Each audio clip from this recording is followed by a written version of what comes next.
Good morning, gorgeous ones. Dr. Lucy here. Just running a little late this morning, but that's not unusual for me. It's so interesting because we've got daylight savings here in Victoria and it ends this weekend. And it's probably a good thing because it's still pitch black at 7:15.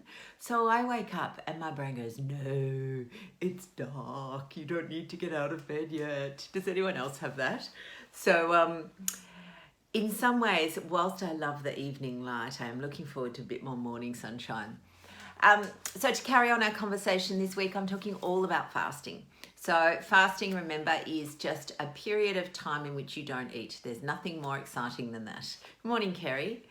And you can still eat the same amount of food, but just instead of spreading it throughout the day, you eat it in a small amount of time. And there are lots and lots of benefits, which we've talked about in the previous episodes, in particular, reducing your inflammation and your autophagy. Good morning, Susan. So one of the things that, you hear us say time and time again, weight loss is a personal development journey. Good morning, Louise. It's all about learning to know yourself, okay? Learning to understand your brain, learning the stories that will come up in your brain. And it's the same with fasting. So sometimes people want rules on guidelines because they don't know their own learning or their own brain. Morning, Katrina and Veronica. Because the thing is that there are when you have really rigid rules, that's when things can come undone. So, if your rigid rule is that you do 16-8, which means you fast for 16 hours and you eat not for 8 hours continuously, but within an 8-hour period. Well, what happens when you're hungry at the 12-hour mark? And the thing that is really interesting is that you can experiment on that. Like, you can decide, because you are the boss of you, as to how you want to approach that. So it may be reflecting back, as I said, on Tuesday or Monday, one of the days. If you're tired, you are more likely to be hungry, and that's normal. So working with your physiology. You can try just surfing the wave of hunger. Hunger comes in waves.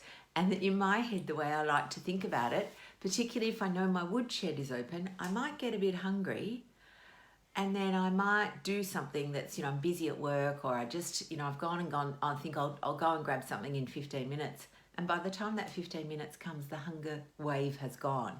So surfing the wave, you could choose to do that. But the thing that is really important is that you do need a little bit of flexibility, because the idea is we need to listen to our own body and we need to know ourselves. If you know yourself well in your brain, your brain offers you little tricky stories, like mine will do sometimes. It'll go, wow, you've got a really busy day today. You better have something to eat to fuel you through. That was a story in my head for a long time. It's not true. I actually function better when I'm fasting. And particularly in the afternoon, I used to get that afternoon slump, and then it's gone. And Lisa says that she sometimes feels hungry in the morning if you've eaten later the night before. I know, how weird's that? Like, in your head, you're going, well, how does that work? And again, sometimes our physiology it's tricky. It doesn't always follow the rules. Humans are not, we're not machines. We're not like cars where we can put in and go, this is your fuel consumption. We don't work like that. It would be nice, and that's what the calorie in, calorie out model relies on, but it's not actually true. So it's really learning to navigate a path. The path is not clear. Like, it would be great if it was just a clear path. Here you go, follow these steps and you're off. But it's really learning to navigate that path, learning to know. It's a bit like rest, learning to know when to rest and when resting is just an avoidance of an activity that you don't want to do. You can learn to know yourself, and fasting is exactly that. You just learn. As you know yourself more and more, you can go, oh yeah, that story. That's my tricky story. That's the story that's not actually true. That's the story that comes in the evening and says, oh my God, you better eat now because you're not going to eat for another 18 hours. That's not actually true. Or the story might be, actually, you're really hungry now. You're starting to really not be able to function properly. Your brain's not clear. You're really quite hungry. You've surfed the wave. I know it's not 16 hours or 18 hours or 24 hours or whatever you said you were going to do, but it's okay. We're allowed to eat. So just being gentle with yourself and treating every day as just a wonderful experiment and deciding then which of your experiments work and which don't. That's it. It's that simple.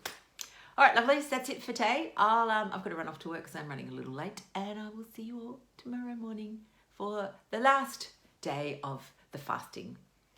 See you soon. Bye, darlings.